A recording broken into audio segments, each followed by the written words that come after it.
Shalom, saudara yang dikasihi Tuhan. Hari ini kita akan merenungkan kebenaran yang sangat mendasar bagi iman Kristen. Alkitab adalah firman Allah.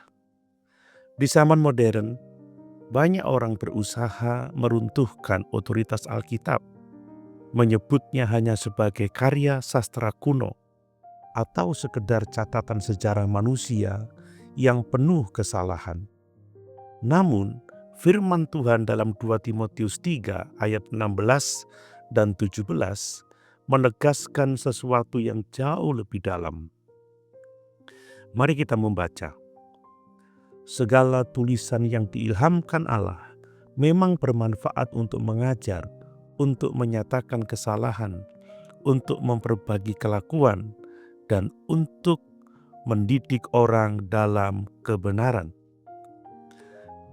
Dengan demikian, tiap-tiap manusia kepunyaan Allah diperlengkapi untuk setiap perbuatan baik. Pertama, Alkitab diilhamkan Allah. Kata Yunani yang dipakai Paulus adalah theopneustos, dinafaskan Allah. Ini berarti Alkitab bukan sekedar ide atau refleksi penulis manusia, tetapi firman yang berasal dari Allah sendiri.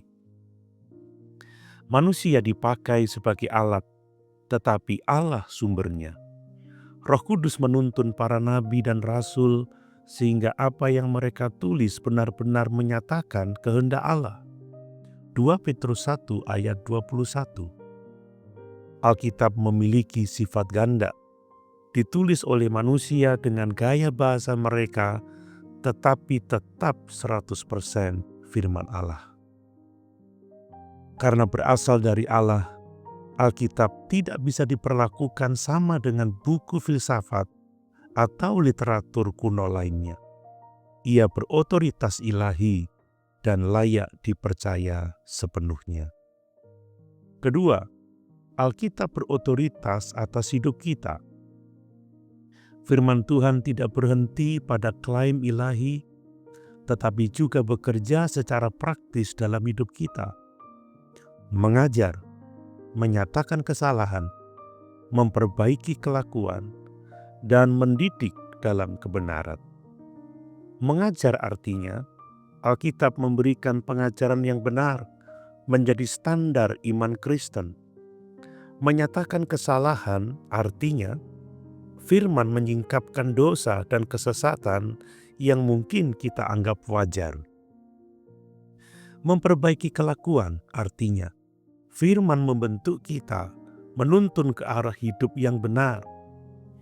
Mendidik dalam kebenaran artinya, firman melatih kita setiap hari agar hidup sesuai dengan kehendak Allah. Inilah sebabnya iman yang dewasa menempatkan Alkitab sebagai otoritas tertinggi, lebih tinggi dari budaya, opini publik, atau tradisi manusia. Segala sesuatu harus diuji dengan firman. Ketiga, Alkitab membekali kita untuk setiap perbuatan baik. Paulus menutup dengan tujuan praktis. Firman Allah memperlengkapi umatnya untuk setiap perbuatan baik. Firman mempersiapkan kita untuk pelayanan. Setiap penginjil, gembala, atau jemaat yang melayani harus lebih dahulu berakar dalam firman. Firman menuntun keputusan kita sehari-hari. Ketika menghadapi pilihan hidup, firman memberi hikmat dan arah. Firman melengkapi kita menghadapi tantangan zaman. Di tengah arus relativisme dan moralitas yang kabur, hanya firman yang memberi kepastian dan kekuatan. Artinya, firman bukan hanya untuk pengetahuan, tetapi untuk transformasi hidup, membuat kita sanggup hidup benar dan menjadi saksi Kristus di dunia. Saudaraku, apakah kita sungguh menjadikan Alkitab sebagai firman Allah dalam hidup kita? Apakah kita menempatkan firman di atas pendapat manusia, perasaan, bahkan tradisi kita sendiri, mari kita kembali menjadikan Alkitab sebagai otoritas tertinggi, membaca dengan setia, merenungkan dengan sungguh, dan melakukan dalam kehidupan nyata. Mari kita berdoa. Bapa yang Maha Kuasa, terima kasih untuk firman-Mu yang hidup dan berkuasa. Kami percaya bahwa Alkitab adalah nafas-Mu sendiri yang Engkau berikan untuk menuntun kami.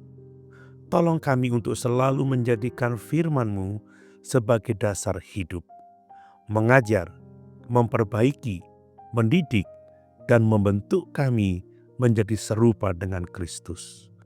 Dalam nama Yesus, kami berdoa. Amin.